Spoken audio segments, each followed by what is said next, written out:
What's going on, guys? Welcome back to another episode of Career Mode. This is episode number 104, and we start today's episode off with a youth squad monthly report as we've now entered October. As you can see, 3 players in our academy, none of them too exceptional, but they'll sit there for the time being, and they might develop a little bit as youth players, and maybe we'll promote them sometime during the season. Otherwise, we'll just leave them there until they want their contracts terminated. Then we'll either promote them or release them, however we feel so at the time. And we also have a squad report as well, as we've now entered October. As you can see, this is how the squad is looking, how the players are doing. So many positive attribute changes. I don't think there's a single player in this team that is going down in terms of attributes, and that's so good. You know, it really is. It's so nice to know that for the first time we've got a healthy squad of players who are all increasing in some area, in some ways. It's very nice indeed. I don't even think there's only, well, there might be like 2 or 3 players at a max who aren't developing at all, and even if they're not, they probably will eventually. So yeah, I'm liking this team, you know, I really am. We've been talking about it over the past 10-15 episodes really about possibly moving sometime in the near future. Obviously I know that the majority of you guys do want me to stay. Again, I do read the comments, take them all on board. For me it's the 7th of December, and today we just put up the final day of the Premier League. Got some really good feedback on that, and a lot of you did say that you prefer me to stay. There were a few here and there saying, you know, you should leave once you've won the Champions League, or leave after this season, leave during this season, so on and so forth. But the majority of you do seem to want me to stay at the Hawthorns, at least for the time being. So yeah, I'm really pleased with what we got right now, and as you can see in the league table, perfect start to the league so far. Won every single game we've played, and it's just really encouraging, you know, to know that we're making so much progress here at the Hawthorns. You know, we haven't really just stopped at all. We just continuously make a little bit of progress season by season, and now we're into the Champions League with a Premier League title under our belts as well. It's all going good, and it's just going to keep on getting better, and I really like this. I'm not feeling like we've done all we can. I still feel like there's more work we can do, even though we've done so much already, but still. We take on Sunderland for the first game of today's episode here as they travel to the Hawthorns to take on the Premier League. As you can see, top of the table by 5 points already. 7 wins from 7 games. A goal difference of plus 16 as well. Brilliant start for us. Mainly due to how good our defence has been this year. You know, we scored a couple of...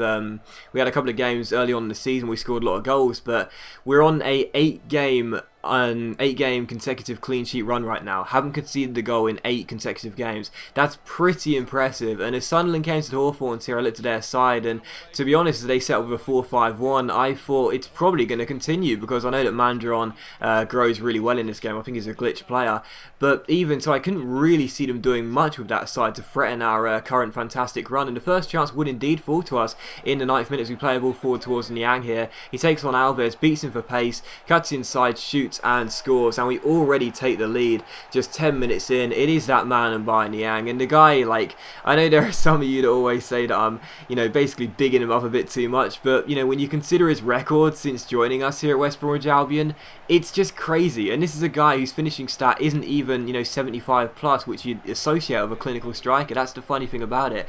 It's lower than that, and he's just so good. You know, he really is one of the best players I've ever owned in career mode, and I've only had him for 2.5 years, or well, not even 2.5 years, just two seasons and a bit now. But still, he makes it 1-0. He almost made it 2-0 there in the 20th minute. Jordan Henderson, who's got off to a very good start this season, I have to admit, striking the ball from range, but it went just wide and out for a goal kick. And in the 29th minute, Sunderland come through here with Jack Rodwell, but as Sane wins us the ball, we try and go on a counter-attack but give it away. Jack Rodwell finds Will Buckley, the 2-player 1-2. Rodwell strikes it, but the former City and Everton man can't hit the target, and it goes wide. So still 1-0, and not much happened then until the 58th minute as Jack Wilshere's on the ball for us, and the former Arsenal midfielder collects the ball, spots the run of Lacazette, but instead it comes to Danny Ings, who shoots, and it's a good save by Manone and cleared away by Sunderland. So still 1-0, and here we had a chance from this corner. Savanier crosses the ball in. It's not really dealt with. It falls to Wilshere, who strikes it, but the goalkeeper does make a save, and it is cleared away. And that was how the game would end up finishing. So it's now 9 consecutive games where we've kept a clean sheet.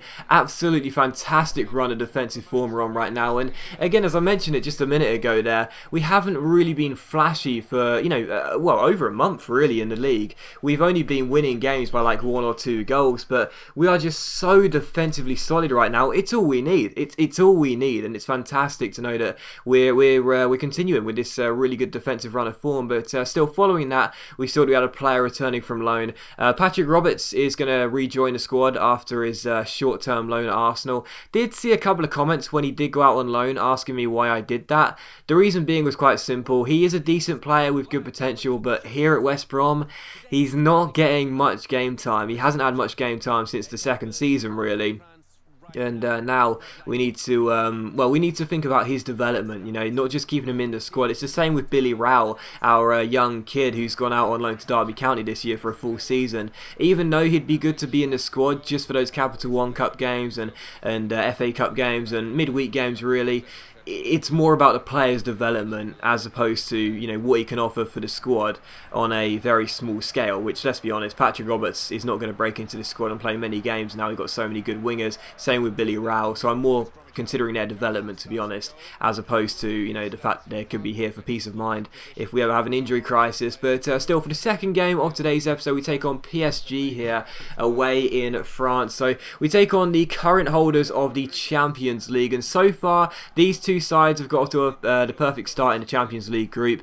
We've won 2 games, they've won 2 games, so was looking forward to this game. I think it will be this, these two teams finishing first and second in the group this year, and we almost took the lead in the 20th minute. Andy Carroll's shot hitting the bar, and the shot eventually was turned away by the goalkeeper there to keep it at 0-0 from the follow-up shot, and it was still scoreless. But in the 38th minute here, as we clear the ball away, we don't really deal with it as Johan Kabay wins this header. Zlatan Ibrahimovic goes for a audacious bicycle kick, but I guess you've got to be used to seeing that with that sort of player, but it goes wide the post and out for a goal kick. But how about this in the 51st minute? Jordan Henderson takes a huge tumble on the centre of the pitch there, and he goes down clutching his leg. He seems like he's in absolute agony, and as PSG play on, the referee doesn't stop the play, but as Zambrano wins the ball back, you see Henderson quickly get to his feet, and as the ball comes to Carroll, he picks out Henderson, who a minute ago seemed like he was in agony. He takes on David Luiz, rounds him, goes to shoot and gets taken down. The referee gives a penalty, David Luiz gets a booking, and Jordan Henderson won the penalty with a storming run, and seconds ago